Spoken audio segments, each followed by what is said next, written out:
Hi guys, welcome back to another video from Car How For You. So in today's video we're working on a 2007 plate Vauxhall Corsa 1.2. This is a Corsa D.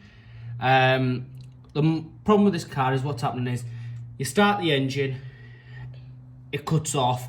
You're driving, let's say you start the engine, it cuts off straight away. But if you start it and give it high revs, it stays on. You take it for a drive and as soon as you come up, dip your clutch or anything like that, it'll just cut off. Doesn't matter what speed you're doing. Under diagnostics, the engine management light did come on, so we put the computer onto it and the computer said it was the EGR. However, sometimes it doesn't come on. So on these cars, you can either just replace the EGR because they're not that expensive, or you can just clean them out. Now, on this one, the customer's opted to get the car cleaned out first, and they want to see if that fixes the issue. If it doesn't, then they're going to get the EGR replaced. They're looking, like I said, they're not that expensive. You're looking at aftermarket ones, you can get them from £100 onwards. But if you are looking at the genuine ones, they do go up a little bit. They were looking at a GM one from eBay. I think they were looking at around about $260. It was new. I'm not sure how much a dealers is. Dealers sometimes can be cheaper, so I would recommend if you are looking for any parts, definitely give your dealers a call before you do go check anywhere else, just because something I've learned over time is sometimes dealers are cheaper on certain things. Right, anyway guys, back to the EGR. So the EGR is fitted just here. This is where the EGR is. If that doesn't help, you can see there's your oil filter cap, your oil filter, and it's literally just there. The water down there is all the coolant that we've drained out and just put it to the side right now. And there's other water down there as well that we need to filter out. That's nothing to do with this car though. This car's, that's a pit basically underneath the car's on top of you. So what we've got to do to remove the EGR is if we bring the EGR over here, there's a pipe there, that's your coolant pipe. We've pushed that off to the side for now. Do expect your coolant to come out, a lot of it will come out. There's a plug there for the EGR and there's bolts. So all the bolts are quite easy to get to, except this one down here. If you imagine it's fitted like that, so you can get to these ones, but you can't get to that one without moving a lot of the wiring.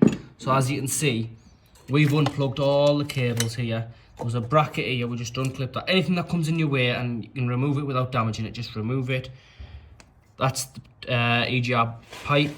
That's got a gasket on it there, as you can see there. If I just, there, that's got a gasket on it. We don't really need to take that one off, that can stay there. I'll probably clean it up and put it back on like.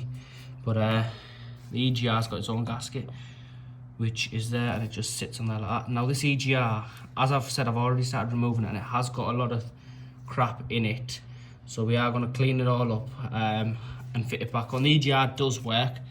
It's just it's on its way out, to be honest with you, but obviously we're not going to replace it as the customer's requested. So to clean this out, you can get any cleaning chemical or what you fancy. I'm going to use brake cleaner, and I'm going to be using a screwdriver and possibly a brush to clean the inside of it out. Now the ones you want to be cleaning out is this one here and this one here. There's nothing really in that one, but there is in here, and it might not look as dirty now, but it was a few seconds ago. So if we go over to where we're cleaning it, and we're just on the floor, we're just on the floor cleaning it over here.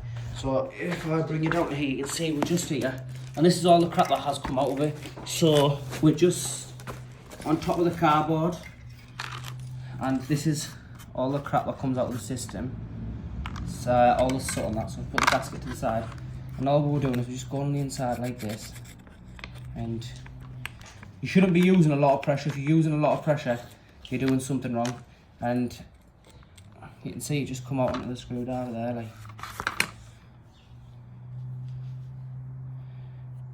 You can see all that there, so needs a bit of cleaning. What we're going to do is we're going to get it all cleaned up, and then I'll join the other video onto this, because I'll make another video and show you how to put it back together. So if you don't exactly know how to take it apart, I know I haven't showed you how to take it apart, I've already took it apart, but what I'll do is we'll put it back together so you understand how to put it back together. And if you don't know how to remove it, it's just reverse order of what we did. So I'll see you soon. Hi guys, welcome back. So in the previous video you could see we were connecting it all back up. Sorry, we just removed it and now we've just connected it back up. So the way to do it, now it's all back together, is you would normally just pop this off. This is snapped, it wasn't us that snapped it. There's a new little clip coming for that. It's just a little clip like that, so if you do snap it, it's nothing to worry about. You can just replace it. Customers ordered their own, so that's for them to sort out. You take this plug off here, you take this plug off, this plug off. I even came to take this one off. The wires come off and just go to the side. You take that off from the side to there, and then as I mentioned, all the screws, and it literally is just that easy. But now it's all back together. Your EGR is here. This is your EGR right here. If you see this long black cylinder that's up there, this long black cylinder, EGR is plugged into that. So it is literally just as easy as that to remove it. You've got your coolant pipe. Our one isn't connected, it's pushed out of the way right now. We're going to connect that one back up shortly. Other than that, guys, it's all good to go. It is literally just as simple as that. I just thought I'd quickly show you what it looks like when it's back together and quickly how to take it apart. Anyway, guys, please like, share and subscribe. Thank you.